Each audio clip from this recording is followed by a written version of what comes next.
사진 너무 이쁘죠? 상쾌해지는 사진이죠. 따뜻하고 훈훈하고 참 이뻐요. 보고만 있어도 그죠? 돌고래들이 참 지능 지수도 높고 이 소녀가 누구냐면 좀 전체적인 모습을 보니까 정상적인 그런 육체는 아니죠.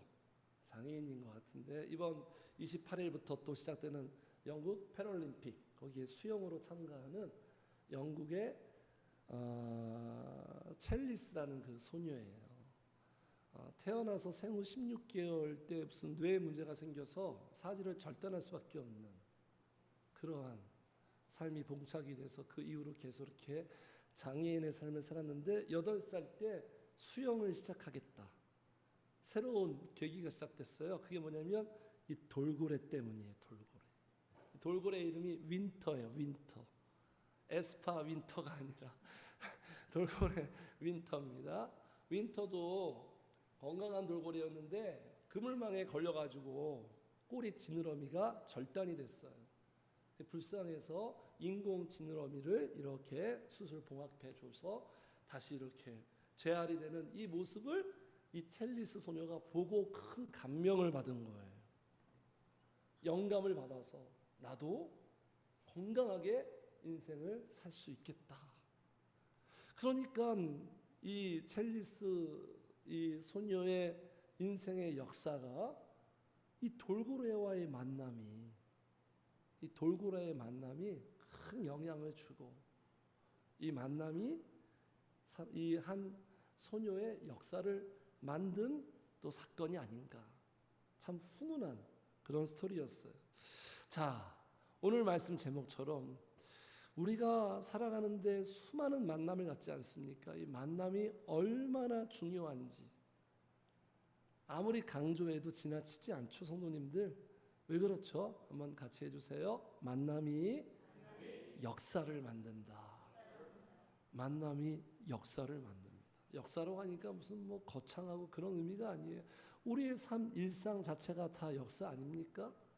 살아온 날이 역사고 살아갈 날이 다 역사가 아니겠어요? 이건 역사적인 사실이에요. 역사는 사람들의 삶을 통해서 만들어지는데 이 역사는 수많은 만남으로 이루어지지 않았습니까? 가정이 만남으로 이루어지고 또 사회가 또 만남으로 이루어지고 거대한 국가가 또 만남으로 이루어지고 내 삶이 또 만남으로 또 이루어지고 내 인생이 만남에 따라서 흑역사가 될 수도 있고 백역사가 될 수도 있는 거예요. 내 삶의 모든 결과가 만남에 의해서 좌우된다라는 이 사실은 우리의 인생에서 우리가 부인할 수 없는 분명한 사실입니다. 자, 그래서 이 만남 중에서 오늘 우리가 생각하고자 하는 만남입니다. 이 만남 중에서 가장 위대하고 놀랍고 특별하고 경이롭고 강력한 만남은 어떤 만남일까요? 주님과의 만남이에요. 사람과의 만남, 동물과의 만남도 이런 영향력을 주는데 보이지 않지만 진짜로 존재하시는 살아계신 하나님과의 만남. 네. 그래서 성도님들, 우리 한 사람 인생에서 가장 위대한 사건 꼽으라면 주님과의 만남이에요. 우리의 인생에 반드시 이 사건과 스토리가 일어나기를 축복합니다. 네. 우리의 인생에 엄청난 영향을 주기 때문에 그래요. 엄청난 결과, 임팩트가 있습니다. 게임 체인저와 같은 그런 결과를 가져줘요. 우리의 사람, 우리의 인생, 우리의 세상, 역사를 다 바꾸는 거예요. 그래서 성도님들, 말씀 속에 등장하는 사람이나 또 역사 속에 살아왔던 사람들, 그리고 현존하는 사람들, 주님을 위해서 막 헌신하는 사람들이 있잖아요. 자기의 모든 기득권을 다 포기하고 주님을 위해서 헌신하며 주님을 위해서 고생도 마다하지 않고 그렇게 살아가는 삶의 이유가 뭘까요? 왜 그들은 그런 삶을 선택하고 그러한 삶을 살아갈까요? 이유는 딱 한 가지예요. 다른 거 없습니다. 주님을 만났기 때문에 그런 거예요. 주님을 만나지 못하면 그러한 삶을 스스로 선택할 수가 없습니다. 저도 마찬가지예요. 제가 왜 목회자를 선택했습니까? 제가 왜 이렇게 살고 있나요? 그 이유는 딱 한 가지예요. 제가 청년 때 주님을 만났기 때문에 그래요.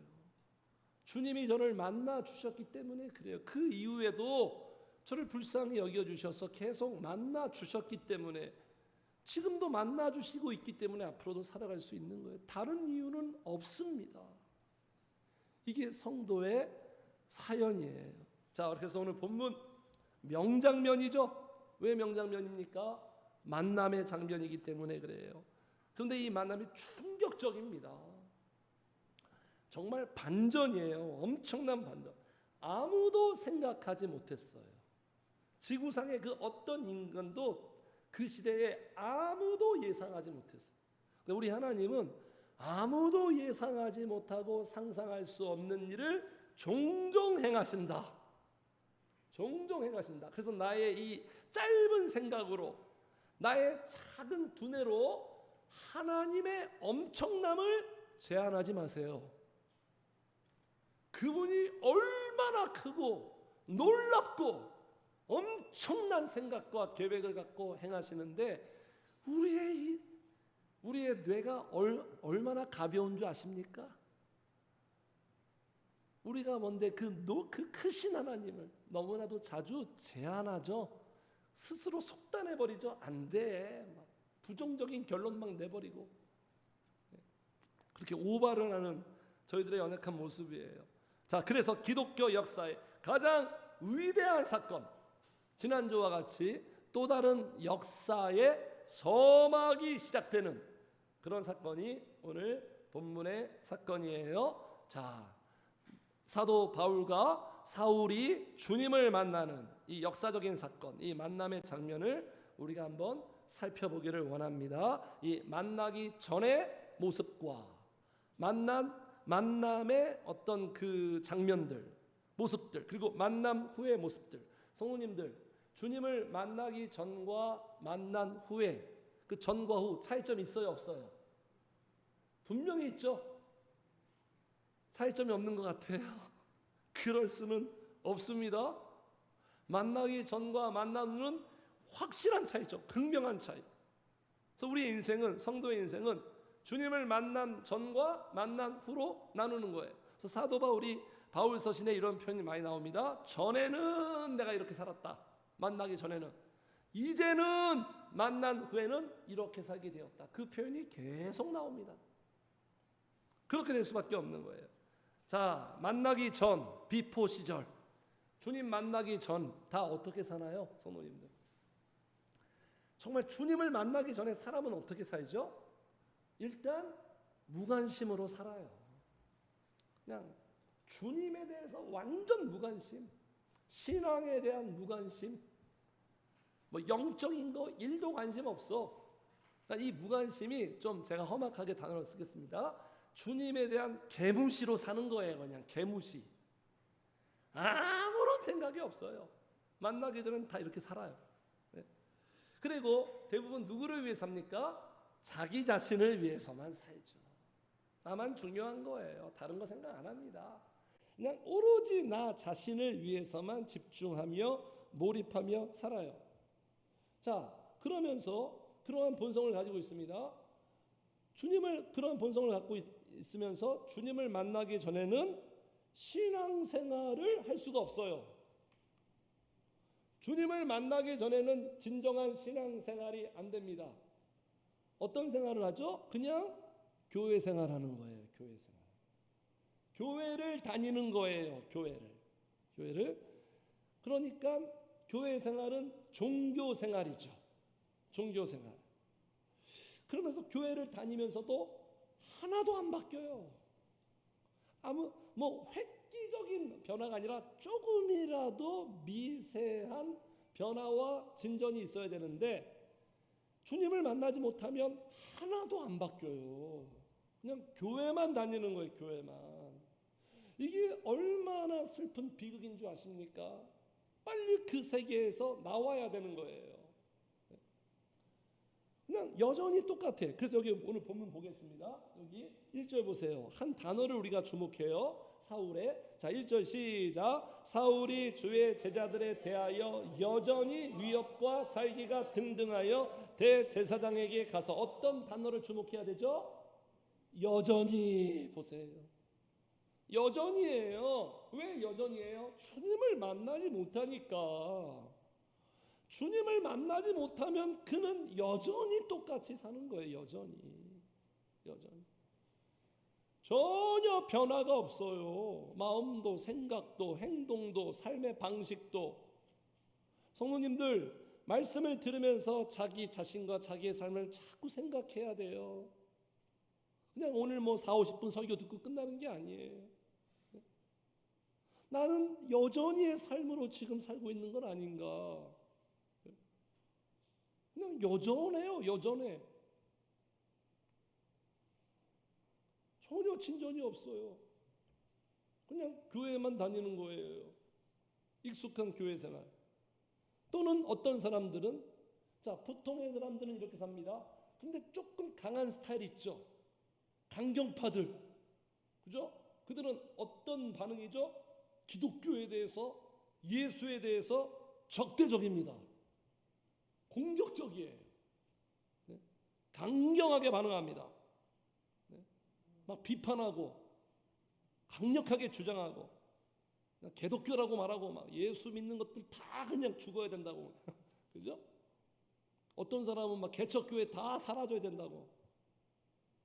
강경한 입장이에요. 공격적이에요. 주님 만나지 못하면 주님에게 순응하지 않아요. 부드럽게, 고운 모습이 아니에요. 굉장히 거칠고 대들고 완강하고 굽히지 않습니다. 우리 인간이요, 주님을 만나지 못하면 절대로 굽히지 않아요. 자존심쟁이들이에요. 꼿꼿합니다. 그냥 내 방식대로 가는 거예요. 네. 그래서 오늘 여기 보세요. 지금 사울의 모습 보세요. 1절 다시 한번 읽겠습니다. 시작. 사울이 주의 제자들에 대하여 여전히 위협과 살기가 등등하여 대제사장에 가서, 지금 사울의 마음이 어떤 마음이에요? 주의 제자들 얼마나 귀한 사람들이에요. 귀하게 여겨야죠. 사랑하고 축복하고 인정해야 할 그 사람들을 어떻게 대해요? 위협과 살기가 등등해요. 이건 성령의 속성 아니죠. 누구 속성이에요? 마귀의 속성이에요. 살기가 등등해요. 제가요 목회하면서 어떤 성도가 지금 막 마귀한테 사로잡히고 시험 들잖아요. 설교를 들을 때 그 눈빛이 저를 향해서 살기가 막 등등해요. 제가 많이 느꼈어요. 강원도에서도 느꼈고 그 이후에도. 성도님들 이해되십니까? 예수님이 설교했을 때 유대인들이 잡아먹으려고 했죠. 살기가 등등해서 막 죽이려고, 돌 던지려고. 스데반 돌 맞았고. 눈빛이 그냥 살기가 있어요. 살기가. 성도님들, 지금 이게 사울의 문제가 아니에요. 우리 인간이 그래요. 마귀한테 사로잡힌 우리의 속성이 그렇다니까요. 근데 이건 조금 그래도 괜찮은 거예요. 제일 심각한 인간들이 누군지 아세요? 무관심. 그래, 너는 떠들어라. 아무 관심이 없는 게 제일 심각한 케이스고, 사울과 같은 이 케이스는 그래도 희망적이에요. 쉬운 스타일이에요. 이런 스타일이. 이렇게 되는 거예요. 그래서 지금 보세요. 이 사울 보세요. 위협과 등등하여 대제사장에게 가서, 이 대제사장 당시에 검찰총장 역할도 했습니다. 대제사장에 가서 2절 같이 읽어 시작. 다메섹 여러 해당에 가져갈 공문을 저하니 이는 만일 그 도를 따르는 사람을 만나면 남녀를 망난하고 결박하여 예루살렘으로 잡아오려. 열심히, 특심이죠. 이 열심 보세요. 여기 다메섹은 어디냐면 오늘날 시리아예요. 시리아는 튀르키예 바로 밑에 있습니다. 이라크 옆에. 이 다메섹은 지금 시리아의 수도예요. 지금도 수도예요. 이 보통 열심이 아니면 이스라엘에서 걸어서 시리아까지, 이 빌립의 열심하고 열심이 다른 열심이죠. 거기까지 가서 지금 공문이 뭡니까? 체포영장을 받아서 그냥 발본색원에서 한 사람이라도 다 체포해서 다 잡아서 죽이겠다. 이 열심을 보세요. 이 열심을 성도님들 이게 제대로 된 열심입니까? 잘못된 열심입니까? 잘못된 열심이에요. 이 사울이 가지고 있는 달란트, 열정, 그의 지적인 능력을 하나님을 위해서 사용되는 게 아니라 하나님의 영광을 파괴하고 마귀를 위해서 사용되는 거 보세요. 성도님들, 왜 그렇다고요? 주님을 만나지 못하면. 여기 한 사람 한 사람 다 고유의 아름다운 장점들이 있어요. 달란트들이 있어요. 근데 그게 하나님의 영광과 우리의 유익을 위해서 써야 되는데 주님을 만나지 못하면 그걸 다른 데다 쓴단 말이에요. 이걸 뭐라고 말합니까? 같이 합시다. 인생 낭비하며 산다. 주님 만나지 못하면 낭비의 삶이에요. 낭비의 삶. 절대 플러스가 될 수가 없어요. 돈 많이 번다고 플러스입니까? 마이너스예요. 마이너스. 이런 낭비가 어디 있어요? 왜 이런 헛수고에 왜 가 시리아를? 왜 이런 쓰잘데없는 일을 합니까?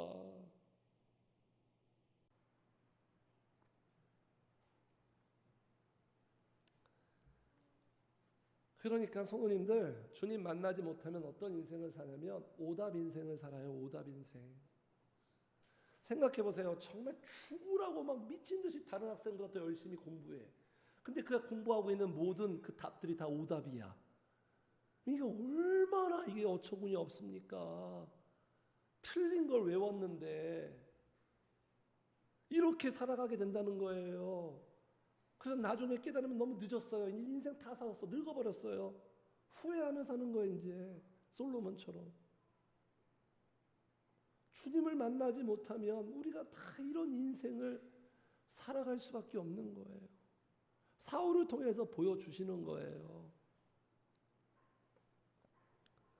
왜 그런다고요, 성모님들? 모르니까 그렇죠. 모르니까. 이 사울이 제대로 알았으면 지금 1절, 2절 이런 행동들을 했겠어요? 이런 선택을 했겠어요? 무지하니까.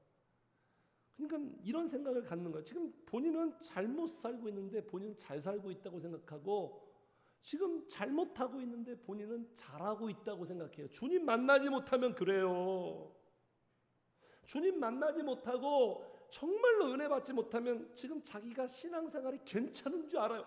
이게 정말 무서워요. 이건 아무리 이게 대화로 되지 않습니다. 이게 무서운 거예요.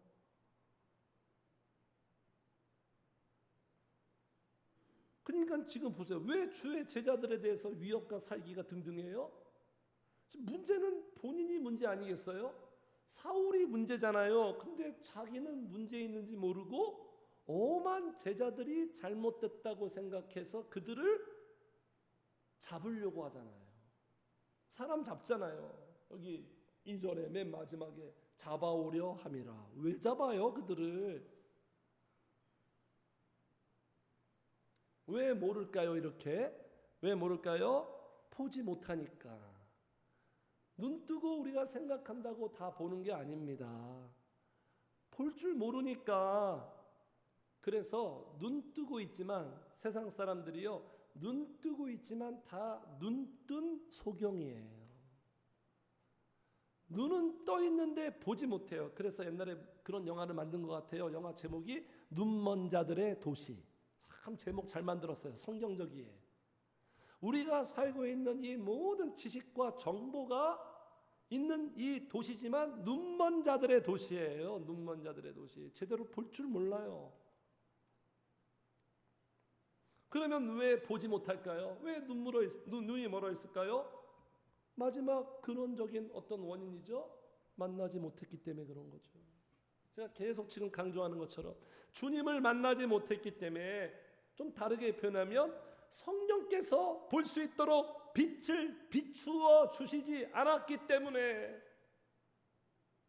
그러니까 보지 못하고 알지 못하고 하지 말라는 짓을 하고 이렇게 인생을 낭비하며 사는 거예요.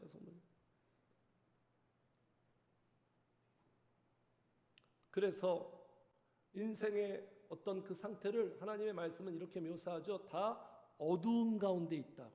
어둠의 자식들이라고, 흑암의 권세에 사로잡혀 있다고. 그래서 세상을 빛이 있기 전에 이런 상태죠. 자, 같이 읽어요. 시작. 땅이 혼돈하고 공허하며 흑암이 깊음 위에 있고 하나님의 영은 수면 위에. 창세기 1장 2절인데 빛을 창조하기 전에, 빛이 있기 전에 땅에 있는 인간의 상태가 혼돈과 공허와 흑암이에요.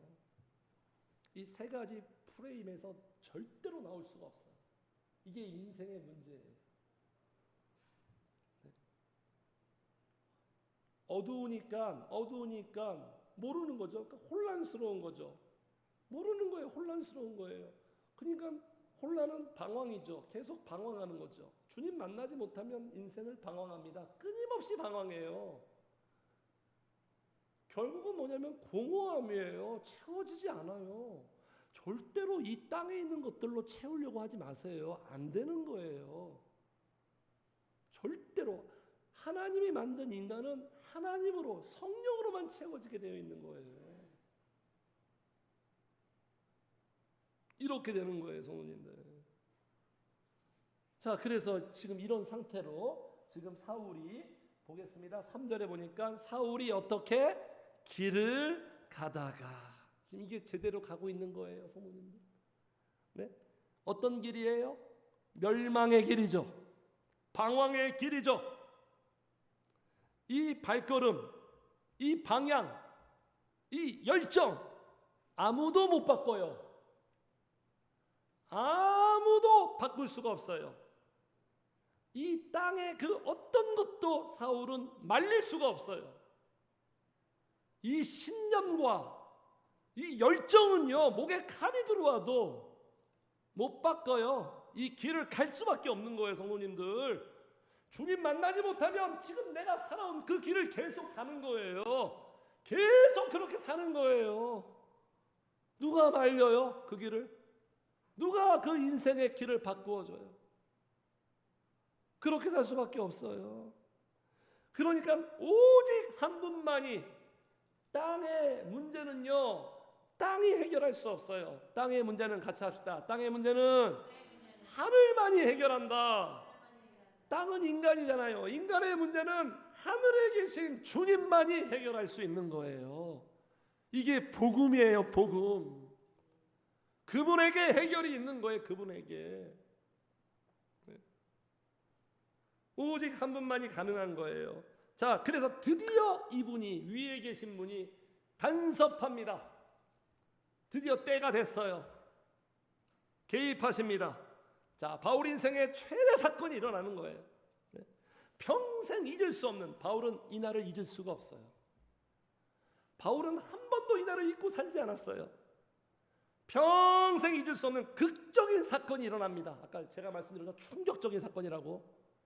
위대한 반전의 사건이라고요. 자, 우리 같이 읽겠습니다. 3절 같이 읽어요. 시작. 사울이 길을 가다가 다메섹에 가까이 이르더니 호련히 하늘로부터 빛이 그를 둘러 비추는지라. 할렐루야. 이거예요. 이거. 갑자기 호련히 하늘로부터 사울을 바꾸고 말릴 수 있는 것은 하늘밖에 없어요. 하늘로부터 빛이 그를 둘러 비추는지라. 어둠에 사로잡혀 있는 흑암의 인간에게 빛이 둘러 비추는지라. 놀라운 장면이에요. 자, 여기 우리가 이 대목에서 알 수 있습니다. 지금 누가 먼저 시작한 거예요? 항상 하나님께서 먼저 시작해요. 주님이 먼저 만나주세요. 그러니까 지금 사울을 만나주는 거는, 자, 하나님이 봐서 자, 지금 한번 만나줘야겠다가 아니라 벌써 이때부터 계획하고 있는 거예요. 놀라운 계획이에요. 비밀이에요. 같이 읽어요. 시작. 곧 창세전에 그리스도 안에서 우리를 택하사 우리로 사랑 안에서 그 앞에 거룩하고 흠이 없고. 언제부터 만나주기라고 작정했다고요? 창세전, 세상을 창조하기 전부터 우리를 계획하고 있는 거예요. 놀라운 거예요. 우리 서로 사귈 때, 썸 탈 때 그러잖아요. 언제부터 나 좋아했어? 뭐 네가 먼저 좋아했어? 내가 먼저 좋아했어? 언제부터 좋아했어? 이거 항상 팩트 체크하지 않습니까?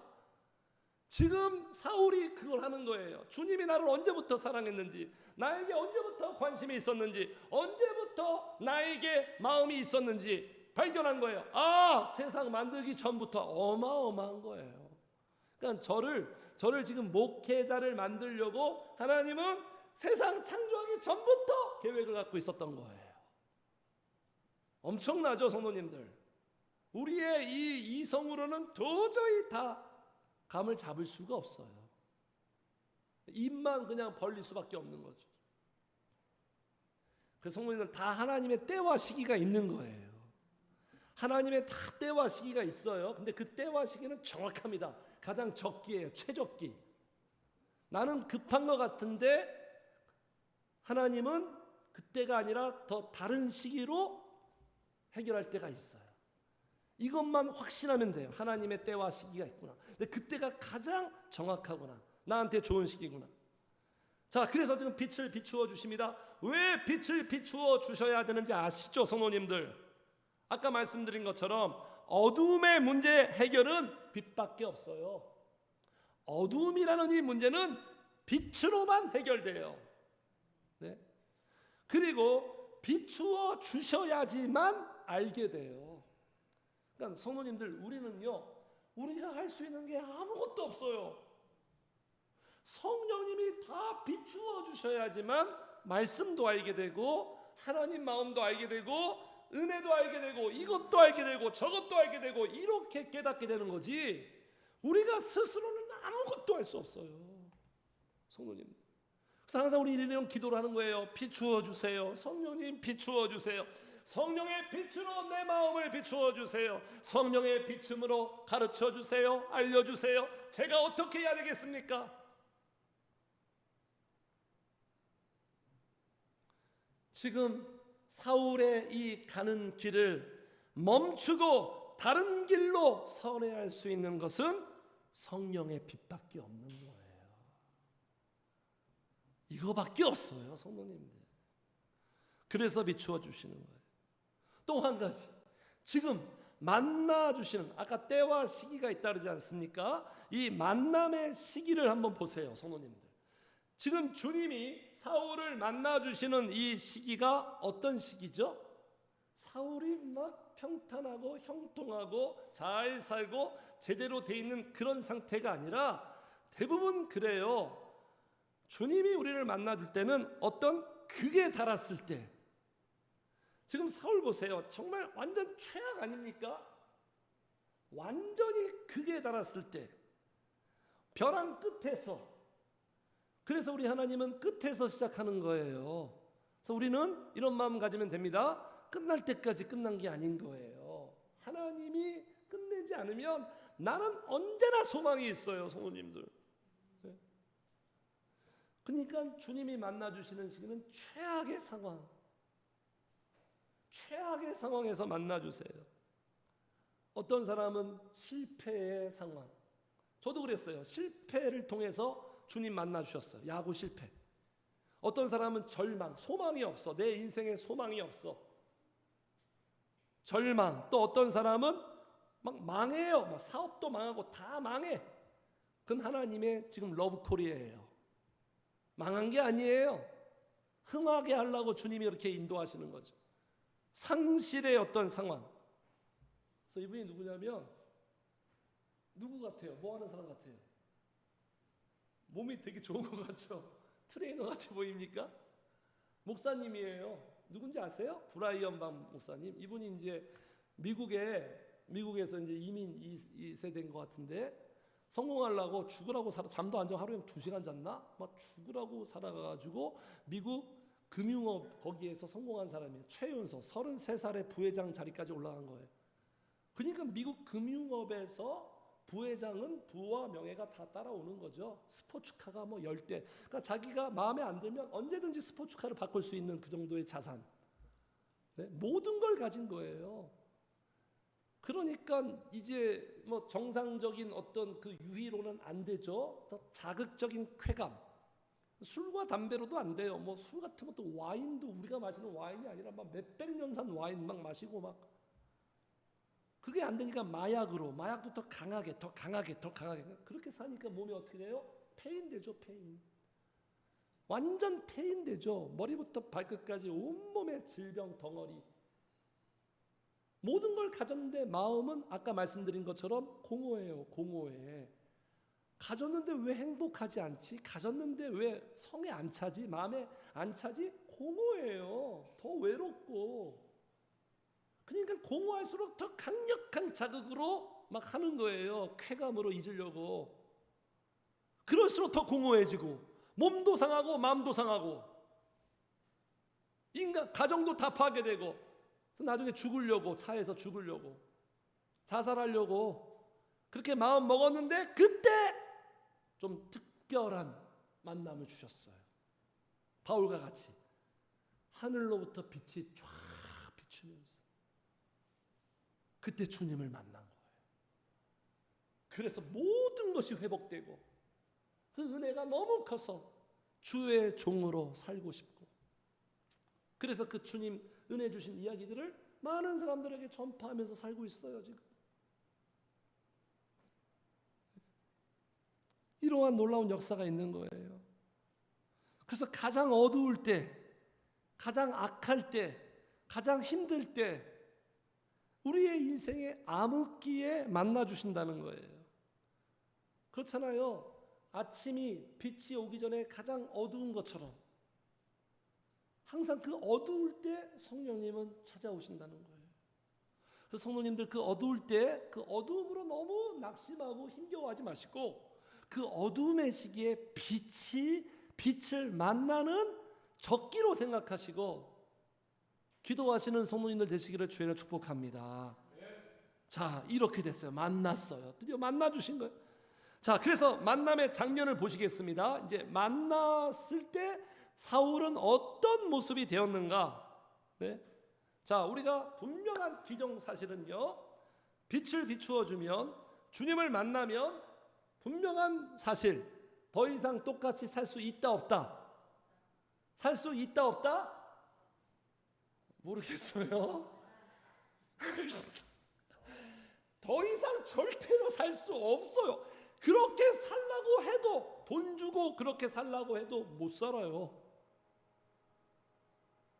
그렇게 안 바뀌는 인간이 그렇게 돼버려요. 그러니까 제가 말씀드렸잖아요. 주님과 만남의 후폭풍이 엄청나다고. 그러니까 지금 사울이 주님 만났잖아요. 만났는데 1절, 2절의 삶을 그 이후로 살아간 모습이 사울에게 있었어요, 없었어요? 한 번도 없어요. 1절, 2절은 그대로 해결돼 버리는 거예요. 종식되는 거예요. 주님 만나서 제자들을 향한 마음이 살기와 위협이 등등했던 감정은 사라져요. 예수 믿는 자들 다 잡아 죽이려고 쫓아다니는 쓸데없는 열심은 이제 사라지는 거예요. 그래서 제가 말씀드리잖아요. 주님 만나면 많은 문제들이 해결된다. 주님 만나면 내 마음과 생각의 문제가 해결된다. 이 만나는 건 무슨 낭만적인 어떤 사건이 아니에요. 내 현실에 지대한 영향력을 미치는 사건이에요. 자, 그래서 주님을 만나면 어떻게 되냐면 사울의 모습을 좀 보겠습니다. 자, 4절 같이 해요. 4절 시작. 땅에 엎드려져 들음에 소리가 있어 이르되 사울아 사울아 네가 어찌하여 나를 박해하느냐 하시고는 딱 둘러 비췄어요. 만나 주시니까 첫 번째 모습이 땅에 땅에 그다음에 어떤 모습? 엎드러져. 자, 같이 하세요. 주님 만나면 엎드러지고 쓰러진다. 다 이런 경험을 해요. 엎드러지고 쓰러져요. 뭐가요? 우리의 마음이. 왜 그럴까요? 강력한 권세, 강력한 빛의 포스에 압도당하거든요. 그전에는 많이 까불죠. 막 까불어요. 막 기고만장. 그랬던 인간이 주님을 만나면 이렇게 돼요. 성도님들, 예? 인간이요 절대로 아까도 말씀드렸지만 굽히지 않습니다. 인간이 하나님께 굽히지 않아요. 절대로 수그러들지 않아요. 그래서 안 되는 거예요. 그런데 주님이 만나주시면 그 완강했던 인간의 고자세가 저자세로 바뀌고요, 드디어 꺾이게 됩니다. 꺾이지 않는 마음이 꺾여요. 꺾여. 그리고 자세가 나와요. 이 자세가 어떤 자세입니까? 엎드리는 자세. 하나님이 제일 좋아하는 자세, 성도의 정석과 같은 자세. 항상 엎드려야 되는 거예요. 예배는 엎드리는 거예요. 하나님 앞에. 기도는 엎드리는 거예요. 자세가 딱 나와요. 주님 만나면. 주님 만나지 않으면 이러고 살도 이러고 무슨 엎드려. 그냥 딱 그냥 내 멋으로 취해 사는 거지. 주님 만나면 딱 엎드려요. 자세가 좋아야 돼요. 폼이 좋아야 돼. 자세가 딱 나와요. 엎드러지게 하는 이유가 뭔지 아십니까? 이 새끼 까불어. 네가 나한테 그럴 수 있어. 내가 누군 줄 알아. 그냥 확 그냥 한번. 하나님이 이런 게 아니에요. 하나님은 그런 분이 아니죠. 엎드러지게 하는 이유는 같이 합시다. 일어나게 하시려고. 자, 8절 보겠습니다. 8절 시작. 사울이 땅에서 일어나 보세요. 엎드러지게 하셔서 그를 일으켜 세우는 거예요. 다시 일어나게 하시는 거예요. 왜 우리에게 엎드러지고 기도시키는 줄 아십니까? 일어나게 하시려고, 일으켜 세워주시려고. 그래서 엎드리게 하는 거예요. 성도님들, 이게 하나님의 본심이에요. 목적이에요. 그래서 성도님들 한번 같이 해주세요. 엎드린 자가 일어난다. 엎드리지 않으면 쓰러집니다. 기도하지 않으면 쓰러져요. 반드시 쓰러져요. 제대로 걸을 수가 없어요. 주의 길을 갈 수가 없어요. 엎드려야 일어날 수 있는 거예요. 힘있게 걸어갈 수 있는 거예요. 그래서 주님을 만나면 이렇게 지금 아무것도 하지 못하는 존재가 되게 해요. 내가 아무것도 할 수 없구나, 그런 존재를 알게 하는 거예요. 자, 8절 보세요. 8절 같이 읽어. 시작. 사울이 땅에서 일어나 눈은 떴으나 아무것도 보지 못하고 사람의 손에 끌려 다메섹으로 들어. 보세요. 지금 자기가 능동적으로 무슨 뭐 하나 할 수 있어요? 아무것도 못해. 그냥 사람의 손에 끌려서 지금 움직일 수밖에 없는. 그래서 때로는 하나님은요, 강한 자들 있죠. 너무 강한 스타일들, 그런 자들에게 이런 방법을 씁니다. 아무것도 못하게 해요. 아무것도 할 수 없게, 그냥 오직 주님에 의해서 살아갈 수밖에 없게 돼요. 이렇게 만드는 거예요. 네? 아무것도 못하게. 그래서 첫 번째, 엎드러지고 쓰러집니다. 쓰러져. 굽히고 꺾이는 거예요. 자, 그래서 두 번째, 주님을 만나면, 자, 한 번 더 여기 보겠습니다. 여기 4절 한 번 더 보게 읽어요. 시작. 땅에 엎드러져 들음에 소리가 있어 이르되 사울아 사울아 내가 어찌하여 나를 박해하느냐 하시거늘. 어떤 모습일까요? 같이 해주세요. 주님 만나면 소리를 듣는다. 자, 보세요. 땅에 엎드러져 들음에 소리가 있어. 소리를 들어요. 소리를 듣게 돼요. 못 들었던 소리가 드디어 들려집니다. 그전에는 이런 소리 안 들었겠어요? 사울 선생님 예수 믿으세요? 한 번쯤 전도를 들었을 거 아니에요? 절대 안 들려요. 교회 나오세요, 뭐 하세요? 안 들려요. 주님 만나면 이 소리가 들리기 시작합니다. 누구 소리? 주님의 목소리. 사랑스러운 신랑의 음성이 들리는 거예요. 가장 달콤하고 가장 귀한 음성이 내 귀에 들리기 시작해요. 마음에 와닿기 시작해요. 그러니까 주님 만나면 이제 설교 시간이 달라지는 거예요. 그전에는 설교 시간이 너무 지루하고, 늘충만교회는 왜 이렇게 설교를 길게 하는 거야, 오래 하는 거야, 그랬던 설교 시간이 주님 만나면 그 시간이 정말 달콤하고 듣고 싶고 힐링이 되고 위로가 되고 희열이 있고. 그러면서 지금 어떤 소리를 들려줘요? 자, 4절 또 읽어요. 시작. 땅에 엎드러져 들음에 소리가 있어 이르되 사울아 사울아 네가 어찌하여 나를 박해하느냐 하시거늘. 이름 불러주시는 거 보세요. 원수와 같은 사울을 이름을 불러줘요. 이 친근함 어쩌면 좋아요. 이름을 부르면서 그 다음에 무슨 소리를 들려주십니까? 어찌하여 네가 나를 박해하느냐. 어찌하여, 이건 뭐예요? 주님의 문제제기죠. 그러니까 성도님들, 주님을 만나면 비로소 나의 문제를 알게 돼요. 주님을 만나면 문제를 알게 돼요. 내가 어떻게 살아왔는지를 알게 돼요.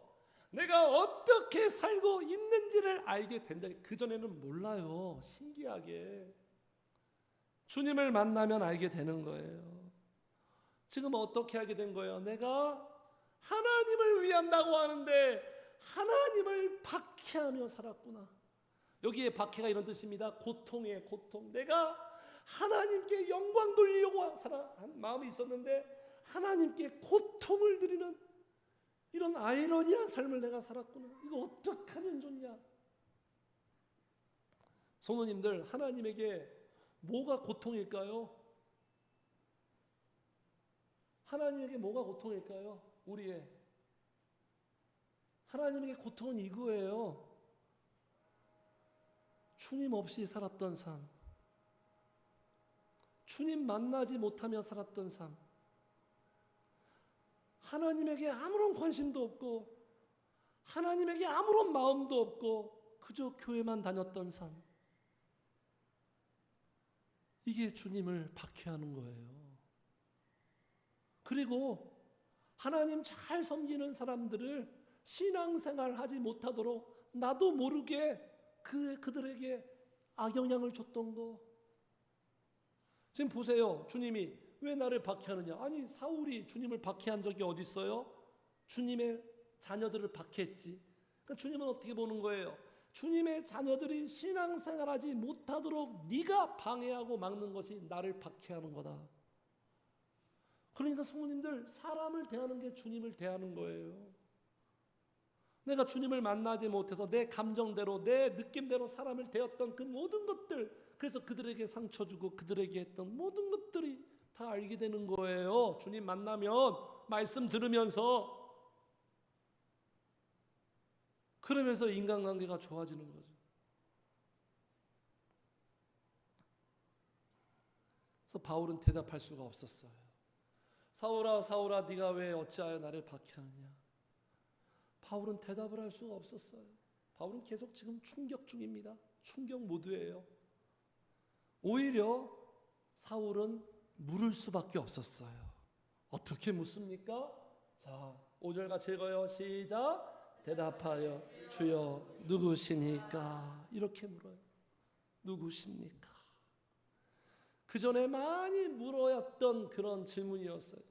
근데 만나니까 이렇게 묻잖아요. 누구십니까? 당신은 도대체 나에게 누굽니까? 당신은 도대체 나에게 어떤 존재입니까? 당신은 도대체 나에게 어떤 의미입니까? 누구십니까? 하니까 어떻게 대답하세요? 이러시되 나는 네가 박해하는 예수라. 얼마나 충격받았을까?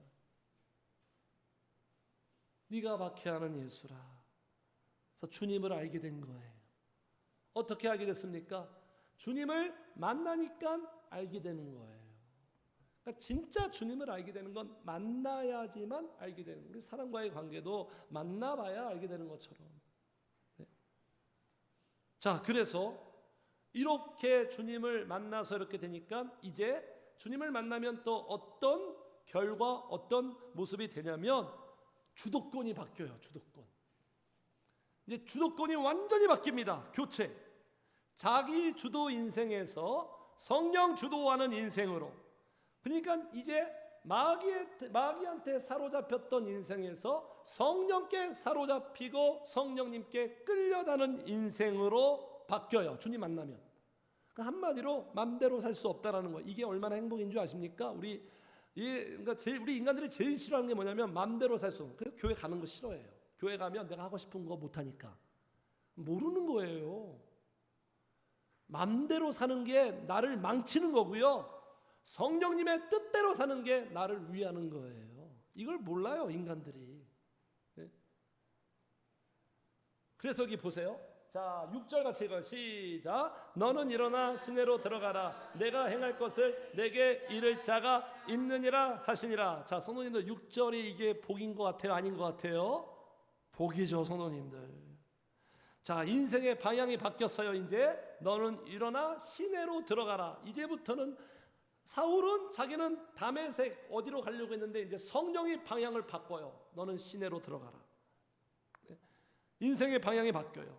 새로운 길을 가게 되는 거예요. 이제 생명길, 성령님과 동행하는 꽃길. 자, 그래서 이 말씀은 이제 사울에게 새로운 비전과 목표와 목적을 주는 거예요. 이제 하나님의 계획을 이루는 삶이 시작된 거예요. 그러니까 주님 만나면 성도님들 비전이 생기는 거예요. 주님 만나면 이제 인생의 목적이 달라지는 거예요. 목표가 달라지는 거예요. 하나님의 계획을 이루는 삶이 되는 거예요. 그게 바로 15절이에요. 15절 같이 보겠습니다. 사울을 향한 새로운 계획. 15절 같이 읽어요. 시작. 주께서 이르시되 가라, 이 사람은 내 이름을 이방인과 임금들과 이스라엘 자손들에게 전하기 위하여 택한 나의 그릇이라. 그래서 하나님의 계획을 공개하는 거예요. 그래서 만나 주신 거예요. 주님이 만나 주시면 반드시 그는 쓰임 받게 되어 있어요. 내가 주님을 만나면 나는 반드시 하나님의 뜻과 계획을 이루는 사람이 되는 거예요.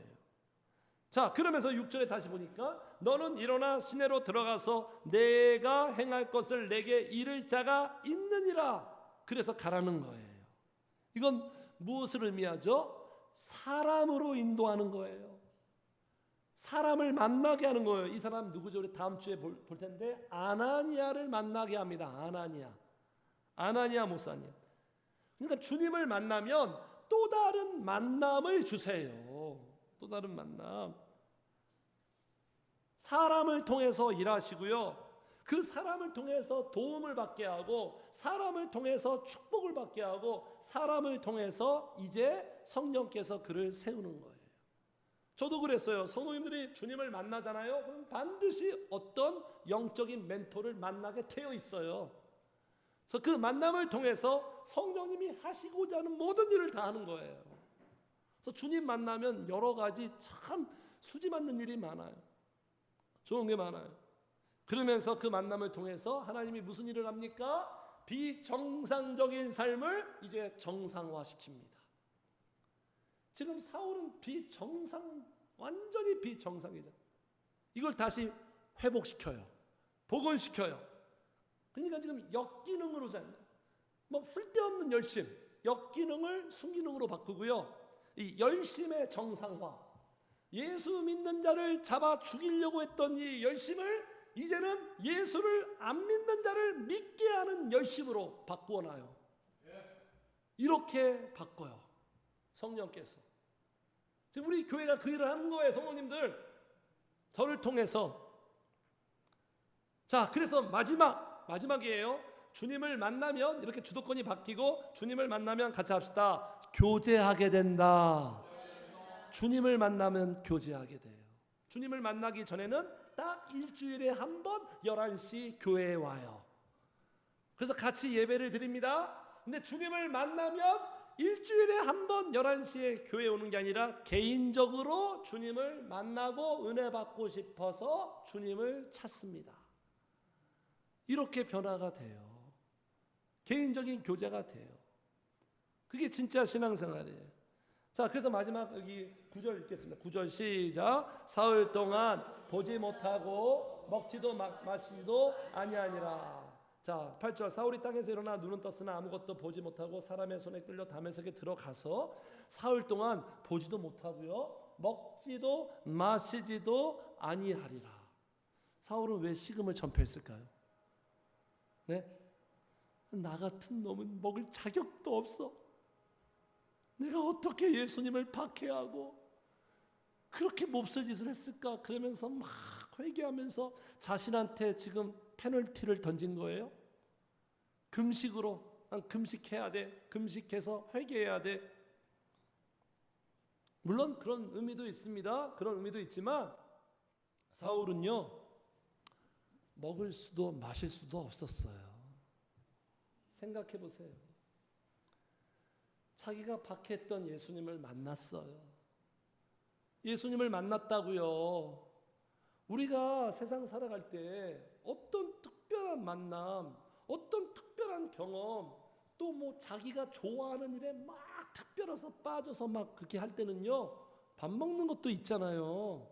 먹고 싶은 생각도 없고 뭐 그런 생각 없잖아요. 그냥 그게 좋아서 거기에 사로잡혀서 그런 것처럼 사울이 지금 먹고 싶은 생각도 마시고 싶은 생각이 안 날 정도로 지금 그런 상태에 있다라는 거예요. 그래서 뭐 하고 있는 거예요? 이 시간에 주님과 교제하고 있는 거예요. 주님과 교제하고 있는 거예요. 네. 사울은 지금 먹는 게 중요한 게 아니에요. 네. 생각이 안 나요. 안 먹어도 좋아. 마시지도 안 마셔도 좋아.